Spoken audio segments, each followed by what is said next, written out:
কাপাসিয়ায় একই পরিবারের ৫ জনকে হত্যা, অভিযুক্ত গৃহকর্তা পলাতক। গাজীপুরের কাপাসিয়া উপজেলায় ভাড়া বাসায় বসবাসরত এক পরিবারের ৫ সদস্যকে হত্যার ঘটনায় এলাকায় চরম আতঙ্ক ও শোকের সৃষ্টি হয়েছে।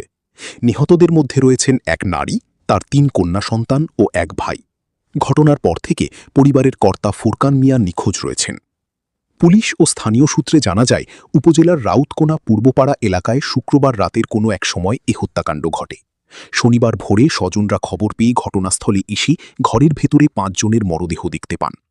নিহতরা হলেন শারমিন, বয়স ৩০, তার ভাই রসুল, বয়স ২২ এবং শারমিনের ৩ মেয়ে মিম, বয়স ১৫, মারিয়া, বয়স ৮ ও ফারিয়া, বয়স ২।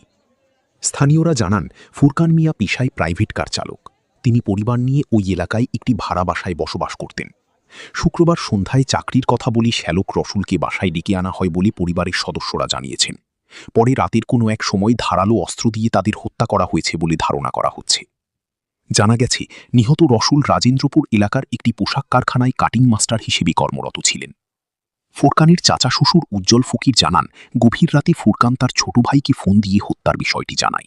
পরে স্বজনরা দ্রুত ঘটনাস্থলে এসে পরিস্থিতি দেখতে পান। নিহত শারমিনের ভাগ্নে সাকিব বলেন, সকালে খবর পেয়ে বাড়িতে এসে ঘরের মেঝেতে ৫ জনের মরদেহ পড়ে থাকতে দেখেন। পরে স্থানীয়দের সহায়তায় পুলিশকে খবর দেওয়া হয়। খবর পেয়ে কাপাসিয়া থানা পুলিশ ঘটনাস্থলে পৌঁছে পরিস্থিতি নিয়ন্ত্রণে আনে এবং মরদেহ উদ্ধার করে।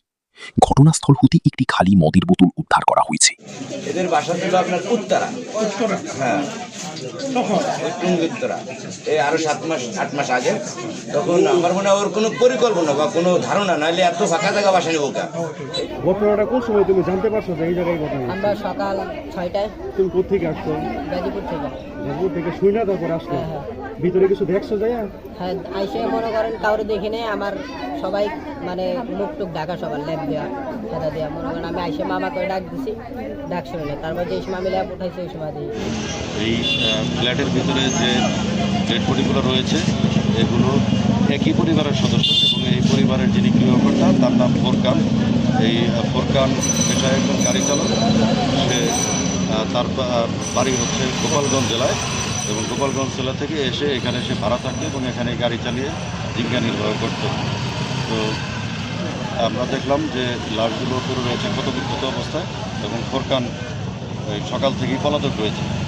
তো এইভাবে এই কারণে আমরা প্রাথমিকভাবে ধারণা করছি যে যিনি এই বাড়ির গৃহকর্তা ফুরকান, তিনি তার স্ত্রী, 3 সন্তান এবং শ্যালককে কুপিয়ে হত্যা করে ঘটনাস্থল থেকে পালিয়ে রয়েছে।